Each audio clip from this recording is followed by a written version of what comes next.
நாளுக்கொரு நல்ல பங்கு. யாத்ராகமத்திலிருந்து தின தியானங்கள். மே 24. யாத்ராகமம் 15ஆம் அதிகாரம் 1 முதல் 21 வரை உள்ள வசனங்கள். பாட்டுடை தலைவனாகிய கர்த்தர். கர்த்தர் என் பலனும் என் கீதமுமானவர். அவர் எனக்கு இரட்சிப்புமானவர். அவரே என் தேவன். அவருக்கு வாசஸ்தலத்தை ஆயத்தம் பண்ணுவேன். அவரே என் தகப்பனுடைய தேவன். அவரை உயர்த்துவேன். வசனம் 2. தேவனை புகழ்வதற்கும் அவரது பண்புகளை போற்றுவதற்கும் பாடல்கள் இன்றியமையாத பங்கை வகிக்கின்றன. பஸ்கா ஆட்டுக்குட்டியின் இரத்தத்தால் காக்கப்பட்டு செங்கடலை கடந்த ரட்சிக்கப்பட்ட ஒரு விசுவாசியால் மட்டுமே கர்த்தரை பற்றிய பொருள் நிறைந்த பாடல்களை மகிழ்ச்சி பொங்க பாட முடியும். இளையகுமாரன் திரும்பி வந்த பிறகு மகிழ்ச்சியும் பாடலும் இருந்தது. பரிசுத்த ஆவியானவரால் நிறையப்பட்டு பாடுகின்ற சங்கீதங்களும் கீர்த்தனைகளும் ஞான பாட்டுகளுமே மெய்யான தொழுகைக்குள் நம்மை வழிநடத்துகின்றன. மீட்பே மகிழ்ச்சியான கதவை திறக்கிறது. கர்த்தரில் மகிழ்வதே நம்முடைய பலனாக இருக்கிறது. மோசேயும் இஸ்ரவேல் புத்திரரும் கர்த்தரை புகழ்ந்தார்கள். ஓர் ஆவிக்குரிய தலைவனுடைய பொறுப்புகளில் ஒன்று மக்களை ஆராதனைக்கு நேராக முன்னின்று நடத்துவது. மக்களின் ஆவிக்குரிய காவலனாக மட்டுமல்ல, ஆராதனையில் உம்முடைய நாமத்தை என் சகோதரருக்கு அறிவித்து சபை நடுவில் உம்மை துதித்து பாடுவேன் என்ற ரட்சிப்பின் அதிபதியானவரின் மாதிரியானவனாகவும் திகழ வேண்டும்.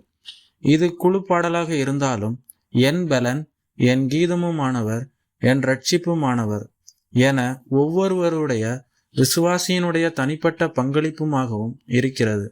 நாம் சபையாக சேர்ந்து கர்த்தரை ஆராதிக்கும் போது தனிப்பட்ட விசுவாசிகளுடைய ஆவிக்குரிய அனுபவங்களின் கூட்டு சேர்க்கையாகிய தேவ சமூகத்தை வாசனையால் நிறைக்கிறது.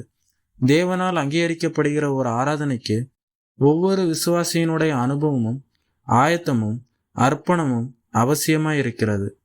வேதம் கூறும் முதல் பாடலே நம்முடைய ஆராதனைக்கான மாதிரி பாடல். கர்த்தர் யார், அவர் நமக்கு என்ன செய்தார் என்று தொடங்கி கர்த்தருடைய ராஜரீகத்தின் எல்லையில் முடிகிறது. பார்வோன் அல்ல, தேவனே என்றென்றைக்கும் அரசாட்சி செய்கிறவர். பாடல்கள் மனித திறமையின் வெளிப்பாடு அல்ல, அது ரட்சிப்பின் தேவனுடைய மாட்சிமையின் வெளிப்பாடு. நம்மை கிருபையால் அழைத்த கர்த்தரே பாட்டுடை தலைவன். அவரே பாடலின் முதற்பொருளும் கருப்பொருளுமாக இருக்க வேண்டும். தொடருவேன், பிடிப்பேன், கொள்ளையாடி பங்கேற்றேன் என்பது உலக பாடல். கர்த்தாவே, தேவர்களில் உமக்கு ஒப்பானவர் யார்? அற்புதங்களை செய்கிறவருமாகிய உமக்கு ஒப்பானவர் யார் என்பது விசுவாசிகளின் பாடல்.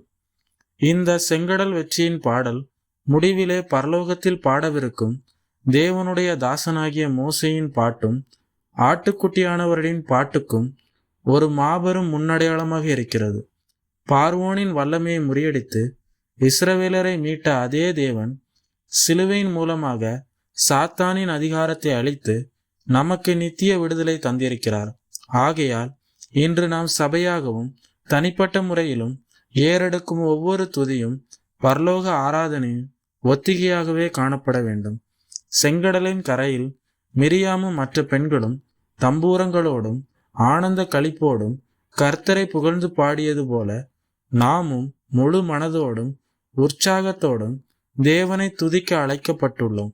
நம்முடைய ரட்சிப்பின் பாடுகள் முடிந்து நித்திய காணானை அடையும் வரைக்கும் நம்முடைய வாழ்க்கை என்றென்றும் பாட்டுடை தலைவனாகிய கர்த்தரை உயர்த்தி பாடும் ஒரு ஜீவனுள்ள கீதமாகவே அமையட்டும்.